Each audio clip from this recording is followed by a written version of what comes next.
భక్తివర్ణ ప్రేక్షకులకు శుభోదయం 25/9/2025 స్వస్తి శ్రీ చాంద్రమానం విశ్వావసునామ సంవత్సరం దక్షిణాయనం శరదృతువు ఆశ్వీజ మాసము శుక్లపక్ష చవితి గురువారం.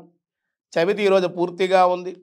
స్వాతి నక్షత్రం సాయంత్రం 5:37 వరకు, అలాగే వర్జ్యం రాత్రి 11:50 నుండి రాత్రి 1:36 వరకు కూడా వర్జ్యాలు ఉన్నాయి. దుర్ముహూర్తాలు ఉదయం 9:52 నుండి 10:40 వరకు, మళ్ళీ మధ్యాహ్నం 2:40 నుండి 3:33 వరకు.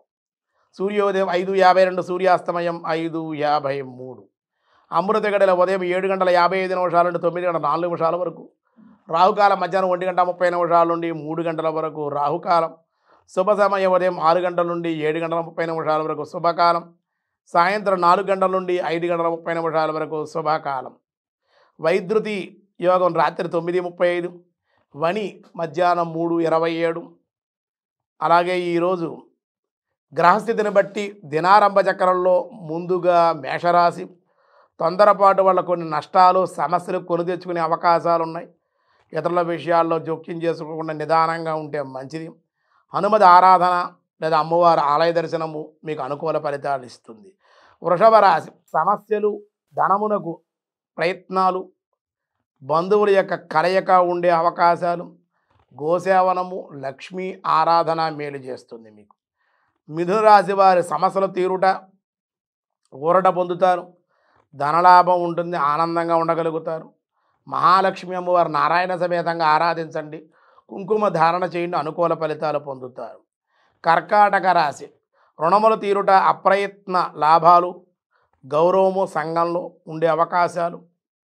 ఏదైనా దేవాలయంలో ఫలాలు కానీ పసుపు కుంకుమలు కానీ సమర్పించడం, అమ్మవారి ఆలయ దర్శనం చేయండి, అన్ని విధాలుగా అనుకూలం. సింహరాశి వారి విశేష గౌరవ లాభం, కీర్తి లాభాలు ఉన్నాయి. ధనవృద్ధి, రుణములు తీర్చే అవకాశం ఉంది. మరింత సత్ఫలితాలు పొందడం కోసం ఎర్రటి ఫలాలు, దానిమ్మ, కాశ్మీరీ ఫలాలు, అలా ఎరుపు రంగు ఫలాలు అమ్మవారి ఆలయాలు ఇవ్వడం, స్త్రీమూర్తులకి ఆ ఫలాలు తాంబూలంగా దానంగా ఇవ్వడం వల్ల కూడా మంచి ఫలితాలు మీరు పొందే అవకాశం ఉంది.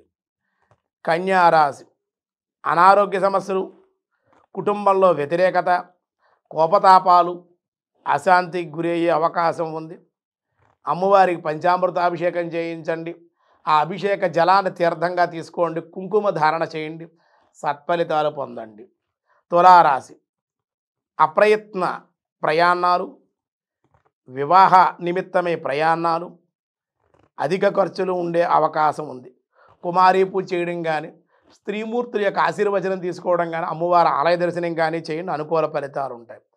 వృశ్చిక రాశి. వృత్తి ఉద్యోగాల్లో ధనలాభం, బదిలీలు, ఆనందము. లలితాపారాయణ, లలితా అమ్మవారి యొక్క ఆలయ దర్శనం చేయండి, అనుకూల ఫలితాలు పొందండి. తదుపరి ధనస్సు రాశి. వ్యాపారాల్లోనూ, కార్యాల ఉద్యోగాల్లో లాభాలు, మార్పులు ఉంటాయి. గృహంలో కూడా కొత్త అవకాశాలు అందిపుచ్చుకునే అవకాశం ఉంది. ఇంకా అనుకూలంగా ఉండడం కోసం కుమారీ పూజ లేదా సువాసిని పూజ చేయడం, సువాసినులకి ఏమన్నా వస్త్రాలు కానీ పసుపు కుంకుమ తాంబూలాలు కానీ సమర్పించడం, సువాసినులకి నమస్కరించడం, వాళ్ళ ఆశీర్వచనం పొందడం వల్ల కూడా మేలు కలిగే అవకాశం ఉంది. మకర రాశి. మకర రాశి వారి కుటుంబంలో అనారోగ్యం, అధిక ఖర్చులు చేయడం, అధిక ఖర్చుల వల్ల ఇబ్బందులు ఉన్నాయి. నవరాత్రి వ్రతం చేయండి, అమ్మవారికి రోజు కుంకుమార్చన చేయించుకోండి, చాలా సత్ఫలితాలు పొందండి. కుంభరాశి. నూతన ప్రయత్న లాభాలు, అధిక శ్రమ, మానసిక విచారం ఉంది. నవదుర్గ ఆరాధన, కుంకుమార్చన, గృహదేవత ఆరాధన, గృహంలో అమ్మవారి యొక్క నవరాత్రి ఉత్సవాలు చేసుకోండి. అమ్మవారి స్వయంగా మీ ఇంట్లో మీరు కుంకుమార్చన చేసుకోండి, ఇంట్లో సత్ఫలితాలు పొందండి. మీనరాశి వారి సమస్యలు తీరుట, ఊరట చెందుట, ఆనందం ఉంటుంది. అమ్మవారి ఆలయ దర్శనం, అమ్మవారి ఆలయం దగ్గర చిన్న చిన్న చిరుదానాలు, మహిళలకు ఏమన్నా ఉదకం కానీ ఫలాలు కానీ సమర్పించడం వల్ల మీకు మేలు కలుగుతుంది. ఈరోజు దినారంభ చక్రంలో చవితి కాబట్టి గురువారం కావడం వల్ల స్వాతి నక్షత్రం, అందులో ఈ ద్వాదశ రాశుల వాళ్ళకు ఉన్న ఫలితాలు ఏమిటంటే, ఈరోజు చక్కగా అమ్మవారు కాత్యాయిని అవతారంలో ఉంది కాబట్టి, కాత్యాయిని అంటే దుర్గాదేవి, కాత్యాయన మహర్షికి దుర్గగా ఆవిడ అవతరించింది కాబట్టి కాత్యాయిని అన్నారు. ఈ ద్వాదశ రాశుల వారు కాత్యాయని అవతారంలో అమ్మవారు ఆలయ దర్శనం చేయడం, అమ్మవారిని స్మరించడం వల్ల, పూజించడం వల్ల ఆ కాత్యాయని అమ్మవారు పూజా కుంకాన్ని ధరించడం వల్ల ఈ ద్వాదశ రాశుల వాళ్ళకి సత్ఫలితాలు పొందుతారు అని చెప్పడం జరుగుతుంది.